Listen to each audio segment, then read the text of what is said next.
Welcome to Butte County Museum Weekend. My name is Stephanie. I'm the curator at Gateway Science Museum, and I have with me today Jake, who is an expert fossil finder, who's going to show off some really neat fossils for us today. So put any questions you have for Jake in the chat, and I will let him know what those are, and I hope you have some fun.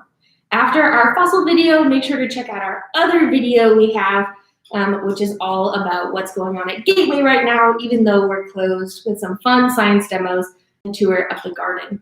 So have fun today. Hi everybody, like Stephanie said, my name's Jake.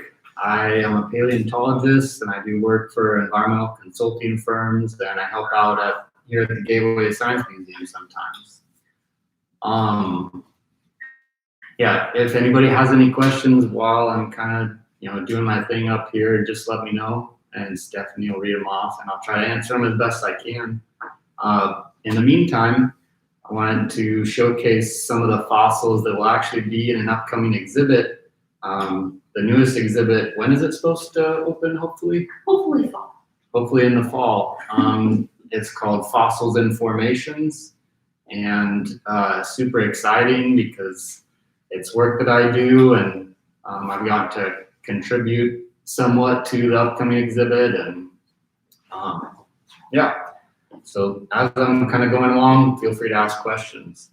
A couple of the fossils that I brought today are some that we found up from local. They're Northern California fossils. This one is an Ammonite, which was found up near Shasta Lake. And it comes from a limestone that we actually have other fossils that will be showcased in the upcoming exhibit that are ichthyosaur fossils, which is kind of what my shirt shows right here. The ichthyosaurs are ancient marine reptiles that kind of look like dolphins and probably shared the same niche, the environmental niche as dolphins do today.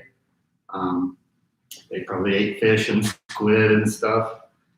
And then this one is actually in two pieces right now, but it is the plastron, or the belly shell of a tortoise. Kind of bring it in here to get a better idea.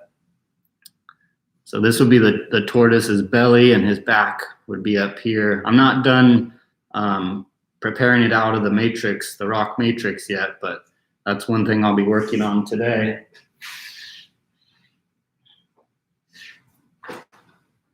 And then should we show the whale?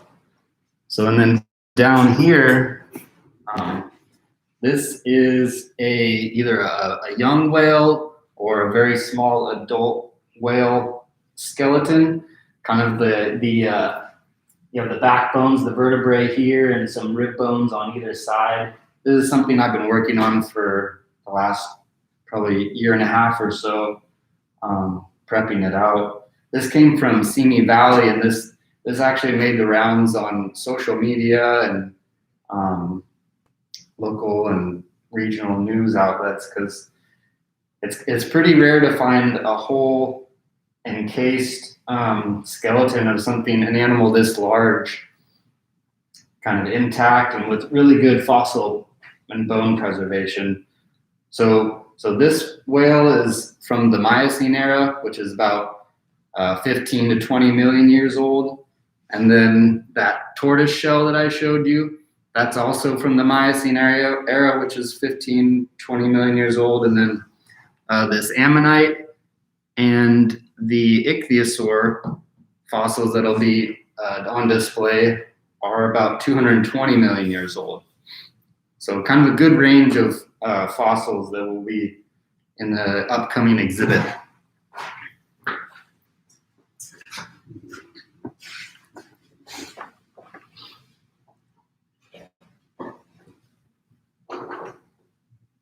Any questions yet? All right, so one of the main things that I do for work and volunteer work with the museum is like I said, I prepare fossils, and I use many different kinds of tools. Two of my main tools are a rock hammer and scratch awl, or little chisels like these here. And we just kind of take, so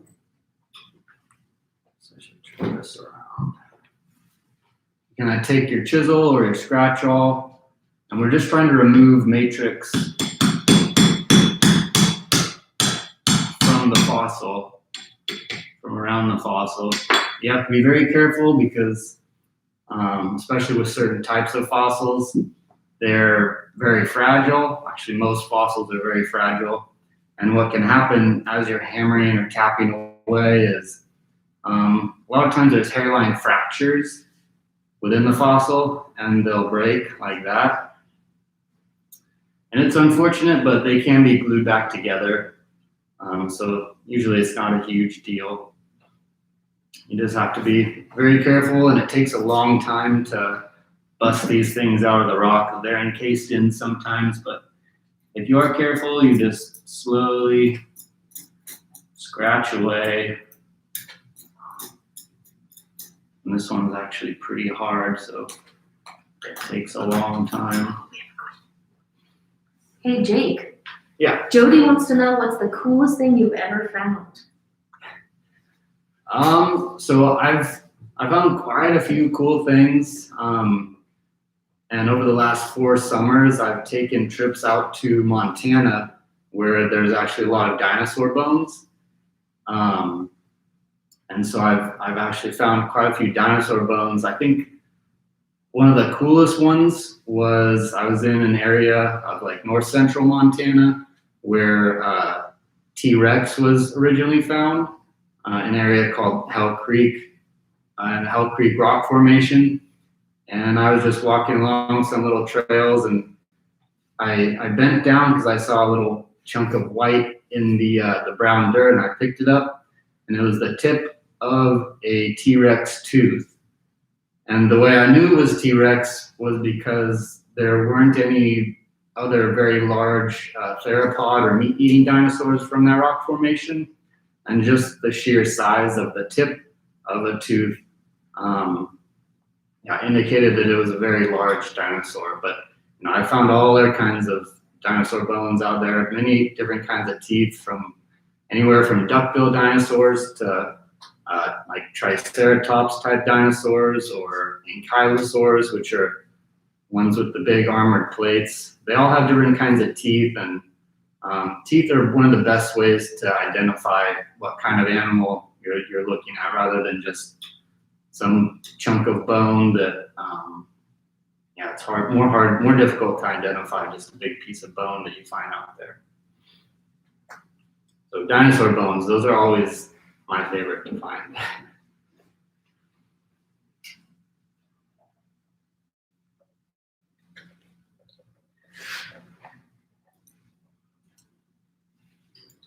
Oh, actually, one other cool thing that we found while I was kind of poking around on the big whale fossil down here is this, if you can recognize that, is a shark tooth, and it was kind of just attached on the outside of that big whale fossil rock.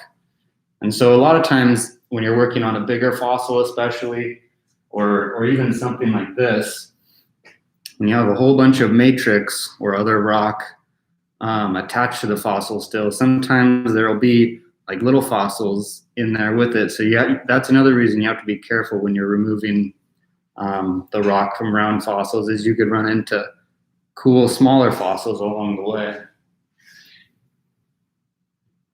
I have another question for you. Yeah. You talked about all those great dino bones you found. Where did they end up? Where did those go after you dig them up? So I don't ever do any digging. I kind of just go and explore. It's illegal to collect vertebrate fossils on public land, at least. They're protected because they're so rare. So anytime I find something like that and I'm just out by myself on my own exploring, you just leave it there. You can, it's okay to pick it up and look at it. But yeah, you're not supposed to collect it. If you're on private land and you have permission from the landowner to be out there and you're looking around for fossils, yeah, you can pick them up and take them home. Or Or if you're on public land, a good thing to do is, and you do find something cool, GPS it so you have the coordinates for it, and then when you get home, you can look up who the property owner is. So say it's like BLM, the Bureau of Land Management land. There are paleontologists who oversee certain areas, and so you can send that information to them, and if they think that it's worth going to check out, having some university come and check it out. You know, sometimes there's been pretty significant discoveries by just hikers or amateur paleontologists who are just out looking for stuff or just run across things. Is there a difference if you find an invertebrate fossil versus a vertebrate fossil? Yeah, in I think a lot of areas, I don't know if I think it might be changing right now, but in a lot of areas you can go out and, you know, collect Ammonite fossils, or trilobites are pretty popular. Those are all invertebrates, so usually it's okay to collect them. There are even places like out in Nevada and Utah where you can pay to go out, and because they have like a quarry of really cool fossils like trilobites and fish and stuff that you can collect, either because it's private land or they're invertebrates and it's okay to collect that kind of thing. Cool. Yeah.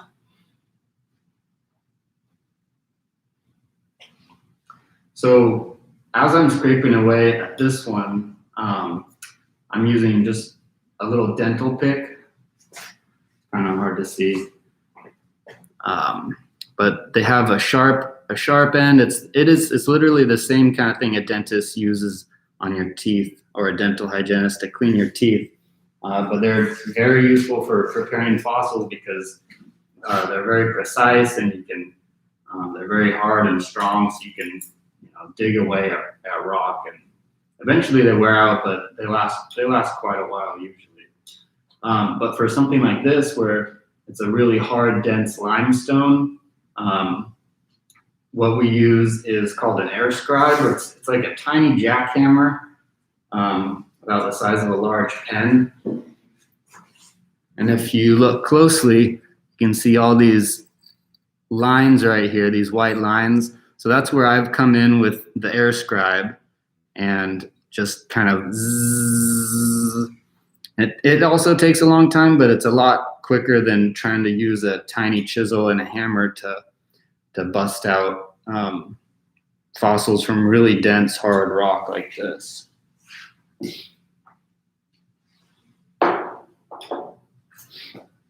Actually, we have an air scribe back here.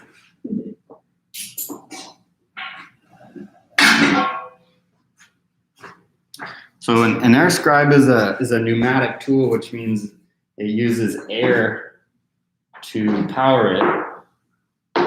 And so this is what it looks like.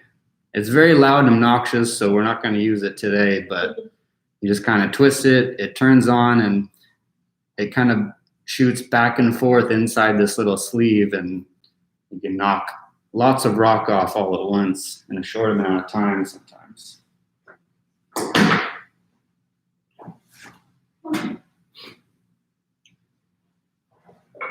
What else is in a paleontologist toolbox in a lab setting versus a field setting? So a lab setting, you're obviously going to be able to have a lot more tools on hand. I like to take as many tools with me out in the field as I can fit in my pack, or wherever I have it. But some of the common things we have are all different kinds of brushes. So once you get into trying to dig out a fossil and clean it up and be gentle with it, it depends on which kind of rock you're going through. But we have hard steel bristled brushes, just like softer plastic, and then even really soft stuff if you're dealing with like a very delicate fossil. And then, like I mentioned before, we have all different shapes and sizes of chisels, cold steel chisels, not wood chisels, because those would break and be dangerous. One of the other important tools in a paleontologist toolkit are consolidants or glues. And so say you have a fossil that does, break like this, eventually you want to be able to glue it back together. And so usually we try to use something like a consolidant. There's different kinds, but this one's called Butte. It's basically like a liquid plastic where you mix either tiny plastic beads or powder with acetone, and it becomes kind of like a thickened liquid plastic that you pour on or brush on with a tiny brush like this into like the little cracks, and it keeps it held together or consolidated. Or sometimes if we're in a pinch and it's okay to use it on certain fossils, we use just a little super glue. It works quickly and it's usually pretty strong. Jody has another great question, which is, when you're working on a block, how do you make sure you don't chip away at the fossil? Yeah, you just have to be really careful, and sometimes it does happen. Like, unfortunately, when I was working on this turtle belly shell or tortoise belly shell, it was in one piece. Like this chunk goes right here, but because a lot of times fossils have hairline fractures throughout them that you don't always necessarily see, just one wrong little tap with the rock hammer and a chisel can make it pop off. And I was disappointed, but as long as you can find all the pieces, you can glue it back together after you're done removing the rest of the matrix. You just have to be very careful.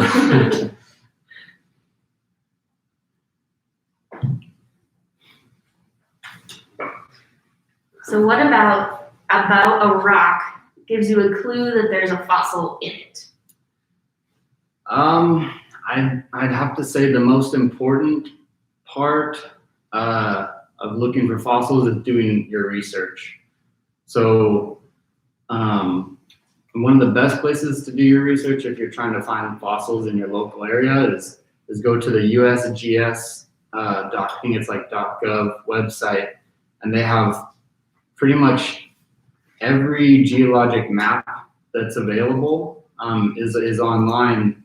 Sometimes they're not fully accessible, like you have to pay to get a print map, but most of the time you can find ones that are just computerized, digitized, and you want to look for sedimentary rock units, so things like sandstones, mudstones, conglomerates. Like this one is a conglomerate, which is it's a rock that's dominated by sand and then also bigger chunks of other rocks. Like this is one rock, this is one rock, or we call them clasts. So that's a conglomerate. You want to kind of ignore volcanic rocks, because most of the time those aren't going to have them, like granite or basalt. Things that come out of volcanoes obviously probably aren't going to have many fossils in them, but it's possible to find fossils in like ash, volcanic ash flows and falls. And then sometimes you can find rocks in fossils in metamorphic rocks, but a lot of times they're either distorted or partially melted, so it's possible. But when you're actually out in the field and you're looking for fossils, you really just have to have a good eye, and I mean, when I'm outside, I'm like constantly looking at the ground wherever I'm walking, so that helps. But it's a little bit luck and chance too, because not all sedimentary rocks or their beds have fossils in them. Sometimes you could be in an area that's supposed to have fossils, but it's only like a 1-inch layer, a 1-inch bed that actually has the fossils, and you just have to find that one bed. So it can be difficult for sure, but that's also what makes it more rewarding when you do finally find some fossils. What inspired you to be a paleontologist? I think it goes back to when I was a kid, probably. I don't think I've run into a kid who isn't into dinosaurs, at least a little bit, or fascinated by them. I didn't like grow up saying, oh, I want to be a paleontologist, but it's always, there's that interest had always been there. And yeah, I guess I'm just kind of going back to that initial interest. And there are jobs out there that where you can, you know, make a living. They're hard to find, but it's possible. Do we want to look at the whale some more? Yeah, we can show the whale a little more.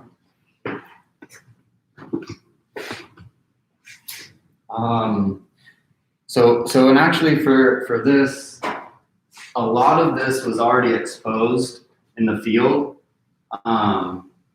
It might be a little bit difficult to tell, but the lighter areas, the white parts of the bones, those were already exposed, but the darker parts, where it's like kind of brownish, that had rock on top of it. So they found this when they were excavating a ditch next to a road, and apparently the story is there had been an earthquake just prior to when they were excavating, and this had broken off from on top of a hill, rolled down into the ditch. And when the construction workers flipped this rock, or there's nothing on the bottom of this rock, but when they flipped it over, they're like, oh, that looks like it might be important, because all these bones were exposed. Yeah, this, I probably put 150 or so hours into preparing this as it is right now. And this was all covered up. It's difficult to see, but this is the front face of one of the vertebrae. And this is where the neck would be. And so the skull would be right up here. And as you move down, the ribs sort of end right here. And then the tail would be back here. So it's probably, at full length, it was probably a 10 to 15 foot animal when it had, you know, all the bones attached. Unfortunately, they couldn't find a skull. That would have been really nice, because then you could identify it pretty easily. As it is, right now, all we know is it's some kind of whale. And again, a whale that existed like 15 million years ago. We haven't been able to find a whale expert to like use the bones that are here to identify exactly what kind of whale it was, but hopefully we'll be able to find someone who can. Does it mean that all those bones are turned into rock as they fossilize? Yeah, usually that's what happens, and that can take a long time, you know, hundreds of thousands or millions of years. It is possible to have fossil that is considered original bone or original shell, but for the most part, yeah, a lot of times that's one of the tests I use. Is you take another rock or a piece of metal and you kind of tap on it, because if you're tapping on a bone, it's going to sound hollow. It's going to sound more like that, like a bone. When I say bone, I mean like a recent bone from like an animal that died, you know, a couple years ago, and you find its skeleton. It's not going to sound like you're tapping on a piece of china. It's not going to have that high pitched sound. It's going to be more dull. Cool. Michelle is wondering if you can tell, how do you tell how old fossils are? That is difficult. That's where the research part of universities and research professionals comes in. And that's also a component of when you're kind of researching for yourself and you want to go find fossils, you kind of have to look up what kind of rock formation it is, what the name of the rock formation is, and they usually have at least a pretty good general idea of the age range, if not exact. Because sometimes there's ash beds or like many kinds of volcanic rock. If there's like a little layer of volcanic ash sandwiched in that rock formation, a lot of times they can identify or figure out exactly how old it is using various age dating methods. What's the most common question you get asked about paleontology? Probably what's the coolest fossil you've ever found. And I have a whole bunch of stories of cool fossils that I've found. Like I found teeth of ichthyosaurs out in the Nevada desert before, and I think teeth and like claw bones, those are usually the coolest thing because it tells you exactly what kind of animal it was most of the time. And then let's see what else. Oh, I found a cheekbone, so a section of skull from a type of duck-billed dinosaur while I was out in Montana. That was pretty awesome. It was in many pieces when I was out in the field, but I kind of like pieced them back together out there and took a picture and then identified it later at home. What's the biggest difference between, or what makes California stand out in terms of like fossil research? So one of the really cool things about California's geology and paleontology is that there's such a huge variety in terms of the different types of environments that we find fossils in, be it terrestrial or something that's land-based, or we have a lot of oceanic sediments and fossils. Because California is a relatively new part of the continent. A lot of the western side of California is from what we call accreted terrains, or basically because of plate tectonics, we've had many different smaller plates and like island arcs kind of crashing into the side of California and leaving a lot of their basically sediment and scraping it off on the side, and it builds up and builds up. So a lot of California is made up of oceanic sediments that have accreted onto the side of the continent.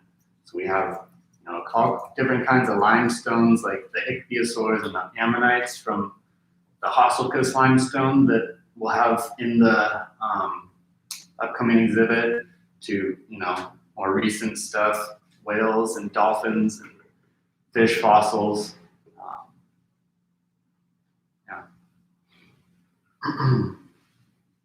What is something specific to Chico? So in Chico, we have actually what's called the Chico Formation, which is a whole big, thick rock sequence of relatively near shore sandstone that it's about 70 to 80 million years old. So, around near the end of the time of dinosaurs. And there's a lot of ammonites in there. We found all kinds of things like starfish, brittle stars, fish bones, all kinds of shells like mollusks and clams and oysters. That's probably the most prominent. And you can find those kinds of rocks right outside of Chico, like in Upper Park and Butte Creek Canyon. There's chunks of those rocks that have fossils in them. Lots of shark teeth come from the Chico Formation.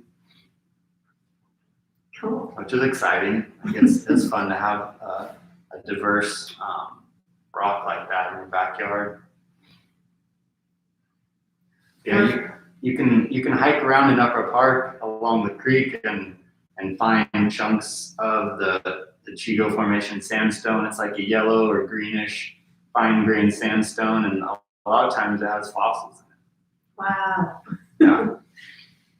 We have a request if you can show us some more stuff with your tools with these other fossils. Well, I didn't bring all my tools today, but I will show you. So this is a geologist rock hammer, and it's specifically more of a paleontologist rock hammer because it has this chiseled end right here, and that's used to, so say we're dealing with sedimentary rocks and they come in layers, a lot of times really thin layers. So you would take this, I'm gonna borrow this book. And so the layers would be like the layers of this book. And so if you want to break open a rock that's this shape and size just along one bedding plane, You just kind of tap, tap, tap, and a lot of times it'll just pop right open wherever you're tapping, and then you look, and sometimes there's fossils in there on one of the bedding planes. Sometimes, most of the time, not, unless you see fossils within the rock already. But yeah, this is your basic paleontologist rock hammer. It goes with me everywhere out in the field.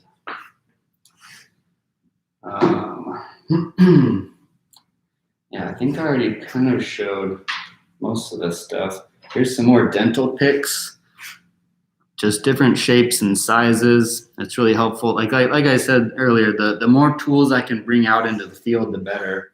So I'm equipped to deal with whatever kind of fossils come up. Yeah, all different kinds of brushes too. Sometimes I even use a knife just to, again, if we're dealing with layers of rock where they're easy to pop open, kind of slide the knife in there and twist it, and it pops the rock layers in half.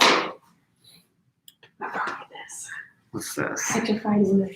Oh, this is cool. So this is actually really cool. This is a large chunk of petrified wood. It's like opalized too.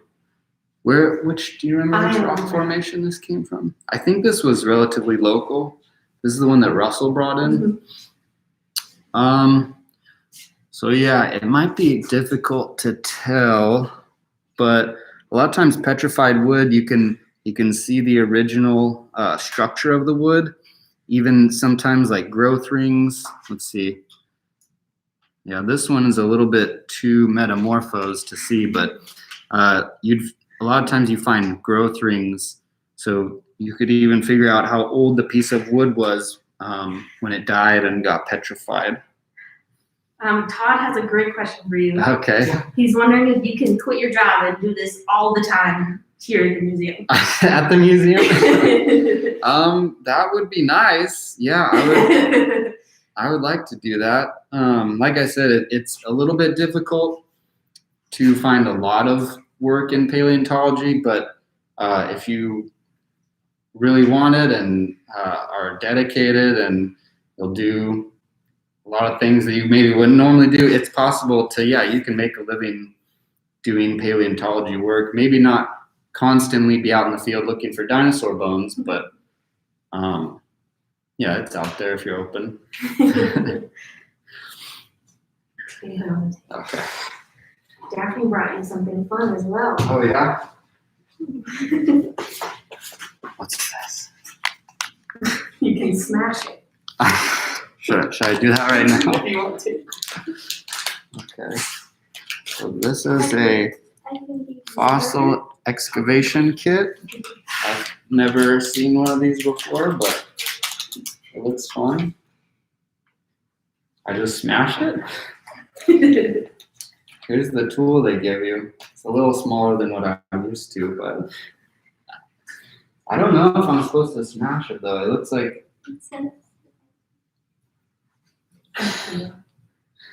oops. It's got plastic on it.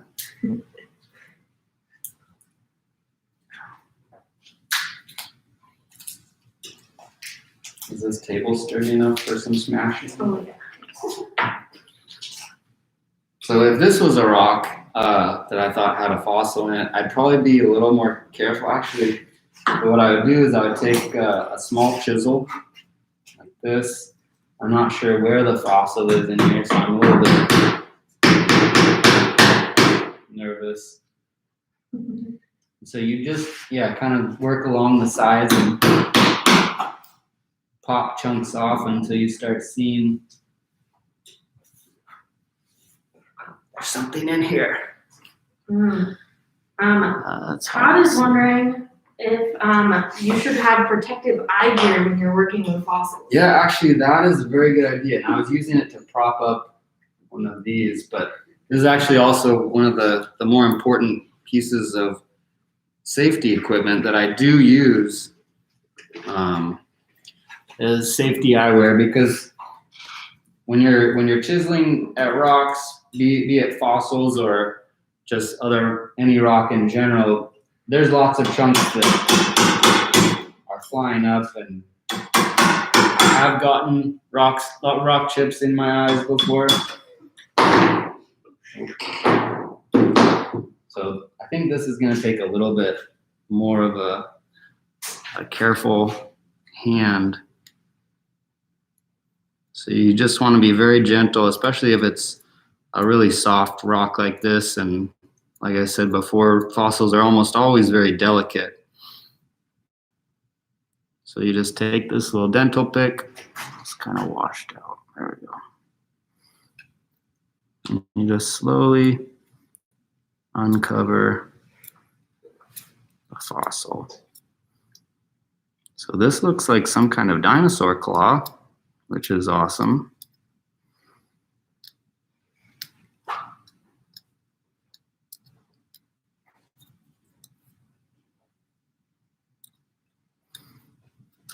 So would you say that this kind of at-home toy version is pretty similar to what would happen in real life? Yeah, I mean, this would be like a very soft clay or mudstone. Yeah, that looks like a tiny dinosaur claw. That's cool. And then we could take, one of our brushes and just kind of clean it off a little bit.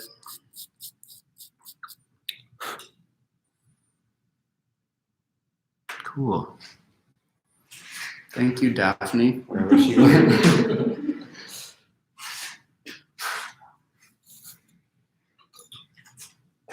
Any other questions?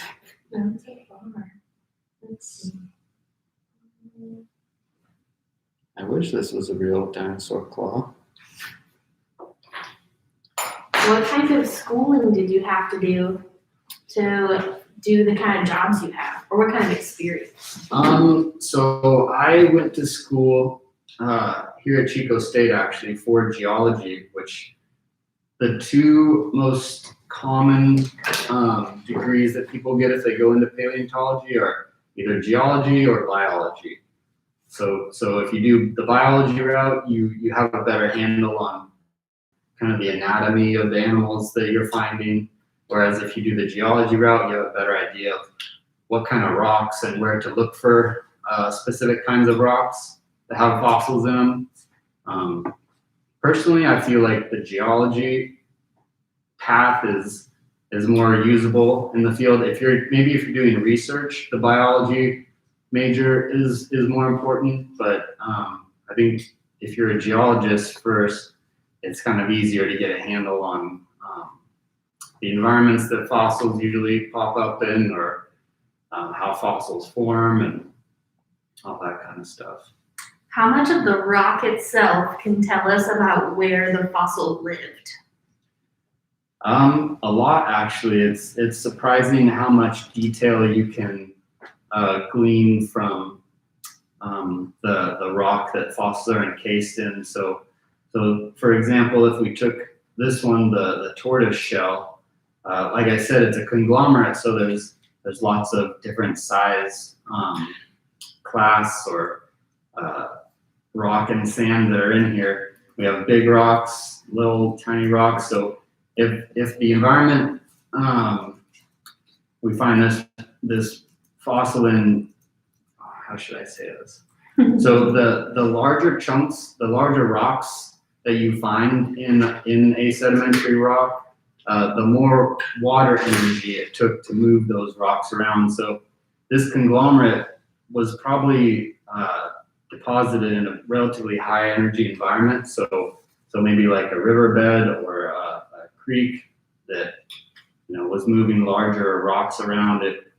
If it was just like a sandstone, like a fine-grained sandstone, you'd kind of expect that to be an ocean environment that's offshore, where there's not a lot of high energy water movement going on. For this ammonite and limestone is actually made from the little bits and pieces of skeletons of little tiny creatures that make up their, like I said, exoskeletons or shells from a mineral called calcium carbonate or calcite, or a similar mineral called aragonite, which is almost always what like clams and oysters and stuff make their shells from, is calcite. Awesome. So we take a look at all these fossils and we see that we know they're from the past, but what do we learn about the past as we uncover all these fossils? There's a lot of things you can learn, like we were just talking about. You can learn what kind of environment those fossils or the animals that those fossils are from would have lived in. You can learn the relative age differences between fossils. So if you have a bed of sedimentary rocks, we use what's called the law of superposition, where the bed, as long as the beds weren't, flipped over, the beds that are on top are the youngest, the beds that are on the bottom are the oldest. That sort of makes sense, right? But yeah, sometimes it can be confusing because with plate tectonics and just kind of more local or regional changes in rock, when after they get deposited and drop down, subside, they can be twisted and turned and flipped over. Like if you go along the coast of California or southern Oregon and you're walking along the cliffs, a lot of times all the beds will be kind of twisted and curled, and so it's sometimes difficult to figure out where or which bed is older than what, because they flipped and spun around and stuff. But that's one of the fun challenges of geology, is figuring out how old rocks are. We have a few other questions, one of which is, can we find dinosaurs near Chico? Unfortunately, it's very unlikely. I think in the Chico Formation, they have found one isolated dinosaur bone from a theropod or a meat-eating dinosaur, but because it's kind of like an ocean setting, it's very rare. So most of the fossils we find around Chico are oceanic type animals, or fossils from oceanic animals, like I was saying, crabs and clams and stuff. But there are, it's more common to find dinosaur bones if we go to Nevada or Utah, or like I was saying, Montana and Wyoming. That's where the majority of dinosaur bones in the United States comes from. Awesome. Another question we had was, what's the difference between paleontology and archaeology? So archaeology has to do with the study of ancient people, kind of prehistory, while paleontology is just about animals.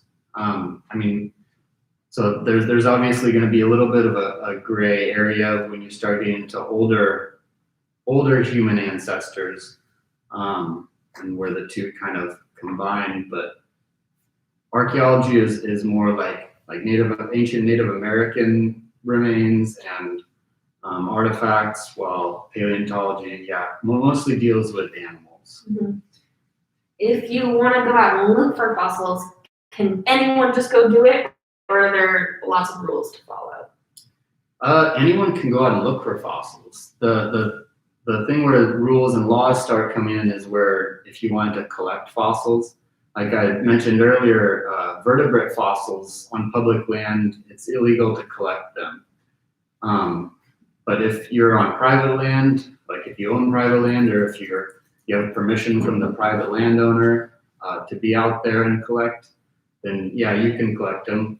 But one thing I would like to say, if you do come across something that looks really interesting, or it's like a whole skeleton or anything, it is nice to at least let like a local university know about it, their geology department, or maybe some kind of government official who you think might have an interest, because when you find rare and interesting fossils like that, a lot of times, they're what we call scientifically significant.